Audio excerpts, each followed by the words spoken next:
I'll give you guys a regular coverage on like what took place first off, because it seems like he was an observer. We'll be looking into the background because the state, after assassinating this man, another 37-year-old, by the way, 37-year-old American citizen, according to law enforcement, that came out earlier this morning outside of Glam Donuts, basically, and this is Omar's take on it. He released a statement. He said, ICE murdered another person in my district this morning. This was a flat-out execution, horrific and absolutely in the hands of these untrained, untamed agents. Every single one must be held accountable for their actions. We can no longer allow them to continue on their spree. Yeah, it is pretty crazy. I'm gonna get into the live streams, but I want to see a brief summarization of events that took place. Here it is. With breaking news, U.S. media are reporting that one person has died after being shot by federal agents in Minneapolis.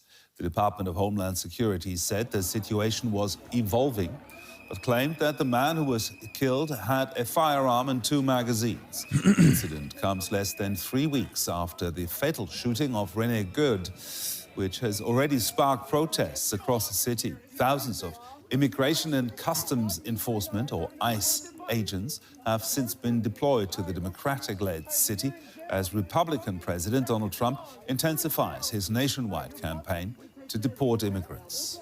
Yeah, so the mainstream media's narrative is repeating the Department of Homeland Security narrative, which, by the way, at this point is the least reliable order of events. I'll just start there. Basically, this morning, I get a text message from some of the local organizers that another shooting has taken place. We dig into it. We find a Facebook video from the incident from Glam Donuts across the street from where this person was shot. A bystander video shows several agents wrestled with a man on a city sidewalk in southern Minneapolis moments before the shooting, and Police Chief Brian O'Hara has issued a plea for calm as protesters gathered at the scene. Please do not destroy our city. He also actually told the federal agents to follow the laws. But basically what took place is, and I'm going to show you the video, I'm going to show you the footage, is actually, I'm going to give you a trigger warning ahead of time because it's pretty awful. You can't really see any of the blood or anything like that, and therefore I think it's like, I can show it without hitting a terms of service violation here. But it's a really gruesome image. The victim, as far as we know, there's not a lot of details on it, but the victim, as far as we know, is a 37-year-old American citizen. And basically, the claim is that the Department of Homeland Security's claim is that this person was actually, trying to violently attack them or something. And it's not the case. And this is the first video that came out this morning. He was a lawful gun owner. He wasn't doing anything wrong in this situation as far as we can see. You see a guy pull the trigger on the gun? Wait, what? Are you talking about the ICE agents? Yeah, here. So we'll start here at the incident. Watch, man, and they keep pushing people, So there are 1, 2, 3, 4, 5, 6, 7, 8 ICE agents that are surrounding this suspect, this victim. Okay, so he's surrounded by 8 agents here. There are people filming the incident from across the street. There's a lady here also that is filming the incident directly. And according to The Intercept, the victim was, according to an eyewitness that told The Intercept, that the victim of this morning's fatal shooting by federal agents in Minneapolis appeared to be one of the several legal observers who mobilized this morning outside of a donut shop. The witness said he hid in a doorway with others, fearing being shot as well. Is it weird to think you're in the same city as this guy shot? No, it's also like right down the street. Like, I'm not super far away from this incident. Like, this is actually one of those things that, like, this is the difference between like being far away in Los Angeles when covering the news and then being like directly where the things are happening, right? You have a very different experience with it. And obviously I can never understand what it's like for like regular Minneapolis people to exist under this like insane military occupation from the federal government. But no, I didn't hear the gunshots. It's not that close. But my point is, like, when you're here, you're like, okay, like, what if you went out there? You know what I mean? What if you went out there and you were just getting donuts? Like, you could have just as easily, like, you start thinking, okay, well, anywhere where there are ICE agents is a threat. It's very different when, very different when you can visualize it, when you can see it directly happening. In any case, what ends up taking place here is as they are pummeling him to the ground, and you will see in a second in this video, they basically take him down to the ground. And they've surrounded him. There's at least, like, as far as I can see, like 5 agents that have their hands on him. They're apprehending him in the most violent way possible. And then you will hear gunshots being fired. as soon as the commotion advances here, there's another ICE agent as well. The one with the gray jacket is the one to pay attention to here. So they start pistol whipping the victim. One of the ICE agents starts pistol whipping the victim. This ICE agent back there draws his service weapon. Okay. And the one with the gray jacket, as you can tell from over here, actually pulls out a gun. Now, it seems like the one with the gray jacket is actually pulling out it looks as though he's pulling out the victim's weapon, potentially. But then the first shot gets fired, and then I won't show you the rest of this here. Oh, what the? Multiple shots are fired, and then another ICE agent backs away right here, and you can see him. This is right after he's fired a shot, numerous shots, as a matter of fact. The lady that filmed the video posted. I know there's another angle, but I don't think it's the. Oh, it's the woman on the pink. Oh, it looks like it could be. Or maybe another person. So I don't know who shot the first, who fired off the first shot, and obviously I'll take a look at the second angle off screen as well before I see if it's safe for stream as well. But this is basically the as safe as possible version of this angle. It's the first angle that came out. But if you watch this 39-second video in its full, in its entirety, you very quickly realize that this is just a straight up, completely unacceptable, and yet it's yet another day where ICE is behaving in this way. Okay, because he does not stop shooting. And I'm going to show you another still frame here because there's not a lot of gore or blood in it at all. But the victim at that point is definitely dead. He's laying lifeless on the ground. And that guy who backed away continues shooting at least 3 or 4 bullets into his lifeless body at that point. Kill that guy? Are you kidding me, dude? Yeah. Not again. Are you kidding me? That guy's dead. So that's the 39-second video that went viral all over the internet shortly after it happened. And then immediately, I would say like approximately 30 minutes after the video started spreading, the Department of Homeland Security came out and fed this information to their favorite Fox News correspondent, Bill Malugin, saying, breaking news, DHS tells Fox News the suspect was armed with a gun, which has been recovered by federal agents. Now, very quickly, this was going to be the meta. One of the things that they also said, according to on-the-ground reporting, before we get to the second angle, guys, I have the second angle. I'm going to talk about the second angle. Just hold on for a moment, okay? Let me gather my thoughts here, okay? Basically, right as the incident was taking place, they very quickly secured the perimeter, and by that I mean they took into detention every single person that was there, that was a witness that was filming. The Tribune reported on this. They said that ISIS transported several witnesses into detention, and they also refused local law enforcement from surrounding the scene as well, from what I understand. ICE attempted to order local police from the scene, but the police chief O'Hara refused. Sources said O'Hara instructed his officers to preserve the scene.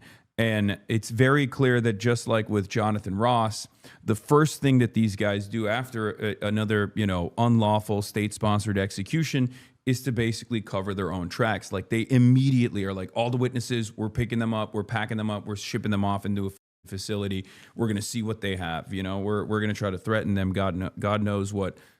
With God knows what, to claim that they also are like, a part of this process. This is taking place in an American city, once again, an American city that has a history of like labor organizing, labor militancy, an American city that actually just had more than 50,000 people take to the streets yesterday and do a one-day general strike with labor unions that were involved, even though from what I understand, some might have even been a little reluctant initially to do a work stoppage at all. But the reason why they did it, the reason why they all did it is because the people are very frustrated. Everyone is sick and tired of this bullshit. Everyone is sick and tired of this nonsensical bullshit. And I do think that it was odd that there wasn't a lot of mainstream media coverage on this, but you guys saw I was there. It was an incredible moment of solidarity. Here is how many people, like briefly, you can make sense of like how vast, how large, how widely participated yesterday's actions were. The reason why I'm starting here with this story is because instead of seeing people from all different walks of life, instead of seeing people from all different backgrounds, from all different places of business, different industries. Minneapolis, people of Minnesota that are frustrated with what this government is doing, what the federal government is doing, instead of looking at that and then responding with a de-escalation, it's very clear that ICE was on high alert and decided to behave in the exact same ways that they are, maybe even more violent than before. Here it is. Just so you understand how giant these crowds were. And you also have to remember, this was taking place in minus 20 degrees with wind chills. This was, this is the type of temperature, as you saw from my own personal reporting on the ground. This was the type of temperature where if you're outside, it was like literally 30 degrees warmer in the Arctic Circle, right? This is the type of temperature where if you're outside and you don't have like proper gear, or even if you do have proper gear, you can still get frostbite. So this is the other angle of the incident that took place, the assassination that took place. So like that came only a day after this massive demonstration took place in Minneapolis. Let's take a look at the video that's 3 minutes long. That is not a safe angle to show, by the way, but leading up to the actual incident, this is going to be safe for the most part. So you see a couple ICE agents getting out of their cars here. It looks like this is the lady in the pink that we saw from the different angle. And here is, I believe the person that we're seeing on our screen is the guy in the hat is the victim. So he does not have, he has a phone camera in his hand. He has a phone in his hand, and he is, the victim here, you can briefly see, is getting in a,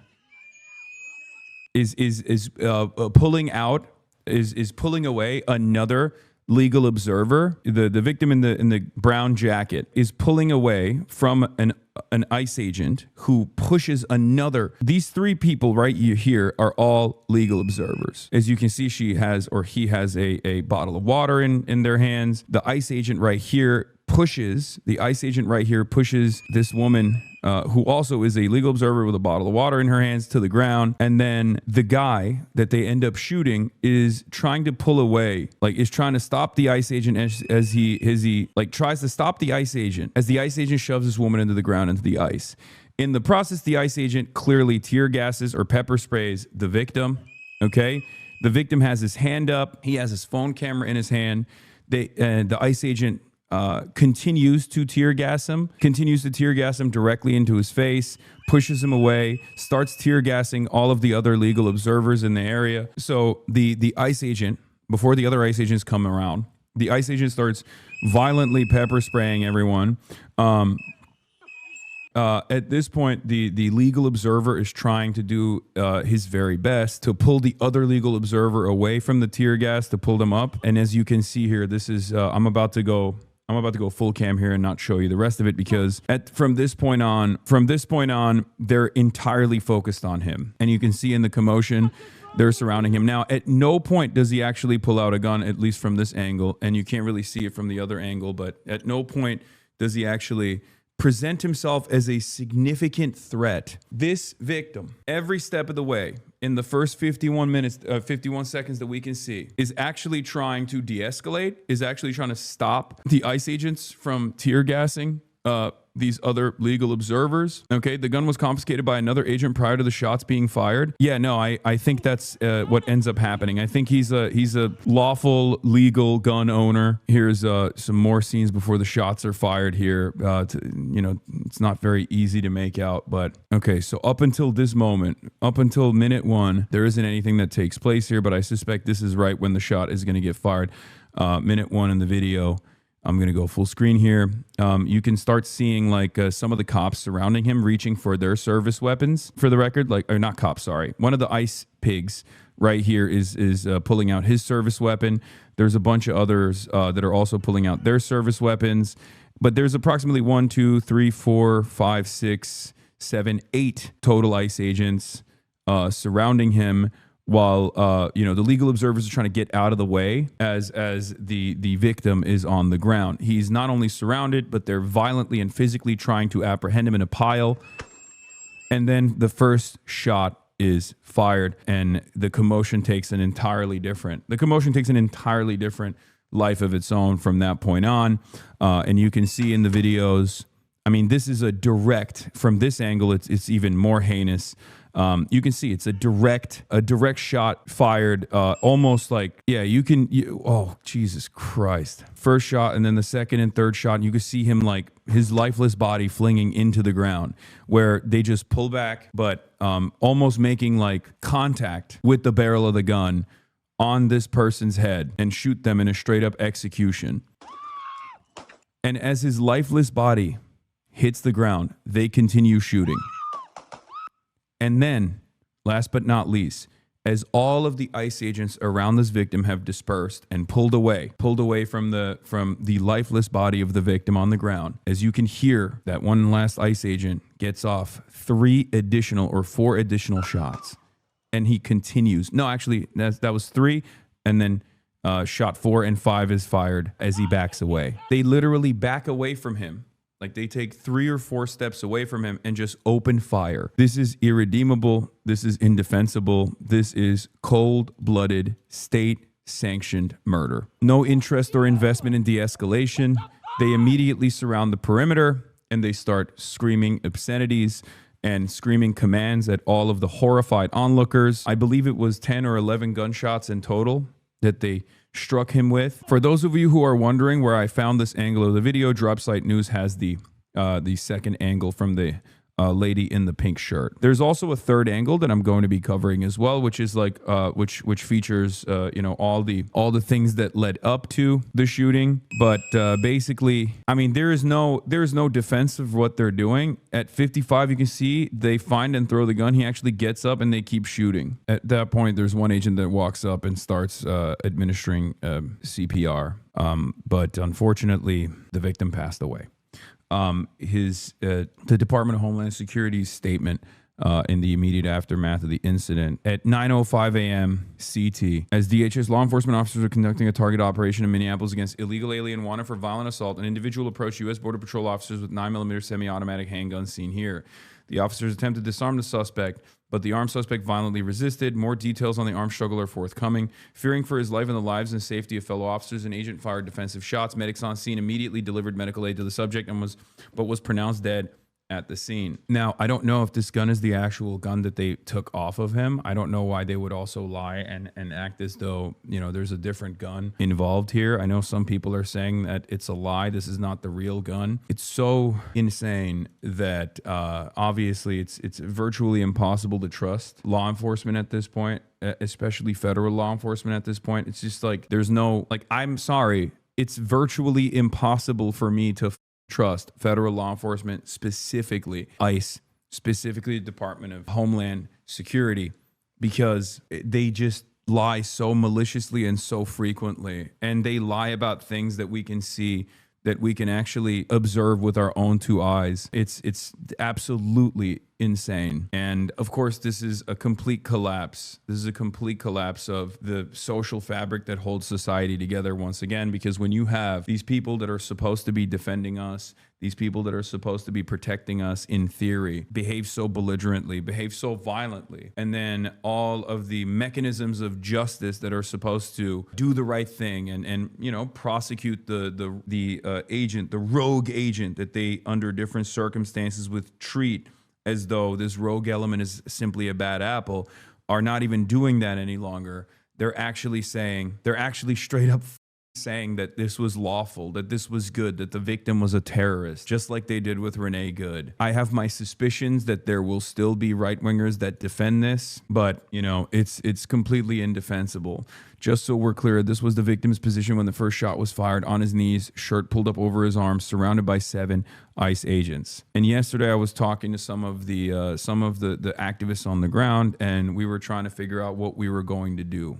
right? We were trying to figure out what kind of action I could, like what kind of direct action and mobilization I could potentially film and live stream. And one of the things that they were stressing to me was like, listen, we will try to keep you as safe as possible, but just understand that if you have a camera and you're out there, even if you have a press badge, even if you have a press jacket, they're gonna come after you and they're gonna try to break your camera, and they will tear gas you directly. They will pepper spray you directly in your face. And just, this is like how regular people of Minneapolis approach this situation, where they're just like, these are rogue elements of the state that are engaging in a violent, militant occupation of their fucking neighborhoods. And as we've seen over and over again, there's nothing stopping them from assassinating people in cold blood, especially as the administration has shown time and time again their interest in defending these people and saying, no, they were actually in the right. They were totally in the right, even though very clearly they're in the wrong over and over again.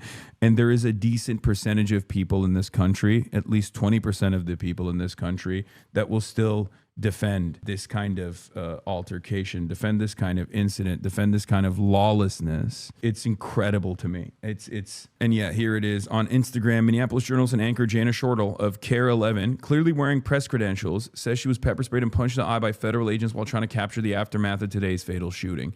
So they're going after every single person. They are going after everyone with an agenda. Basically, they're behaving like they are behaving like a rogue agency. Well, not a rogue agency, but they're basically behaving like a rogue agency, but a rogue agency that's behaving or behaving violently and belligerently at the behest of the state. So the state is actually deploying this belligerent agency to go kill people. It's crazy. This is an American city. This is a beautiful American city, Minneapolis, Minnesota, that is basically like a war zone right now because the American government has decided to deploy a federal agency to go and hunt people and kill them. That's where we're at right now. And if you can't wake the fuck up to that reality, if you think that, like, you know, internet drama or your favorite content creator did this, I don't really like this person, I don't really like that person. If you can't unite on this issue, I don't know what to tell you. You're not going to make it. How many more people need to suffer until people come to that recognition that this is completely unsustainable? Yeah, new angle shows both of his hands were on the ground at the moment of his shooting, it seems. There's another angle from across the street, not near the donut shop, but on the other side. There are so many different angles that are coming out right now as we speak. All of those angles show the exact same thing that the first angle also showed, which is not dissimilar to what happened with Renee Good, that this was a totally inappropriate use of force and broad daylight execution of another American citizen. Hold on. I'm gonna look through the video real quick. Oh, this one is right here. You can see the victim on the ground. Both of his hands are on the ground.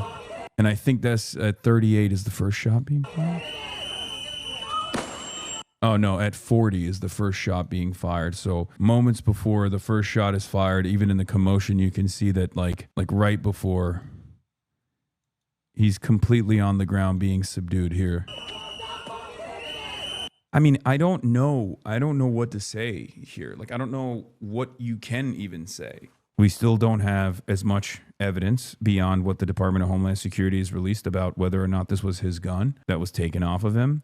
What we can kind of see from all the different angles of the footage that's out there is that there is the gun that they're claiming was his gun, the victim's gun, can be seen in this moment. Gremlo was able to zoom in and show it and identify it right here. You'll see this is the ICE agent that pulls out, that reaches over the victim's body and seemingly pulls something out. Now, we don't know if it's his own personal gun. We don't know if this is the victim's gun. I've seen the Pink Lady's video. And no, none of the videos right now give us a clear picture of what took place in the commotion, aside from the fact that it was definitely a state-sanctioned, unlawful murder of yet another American citizen that was piled on when he was, as a legal observer, trying to de-escalate and trying to protect his neighbors. That is the only thing that we can see.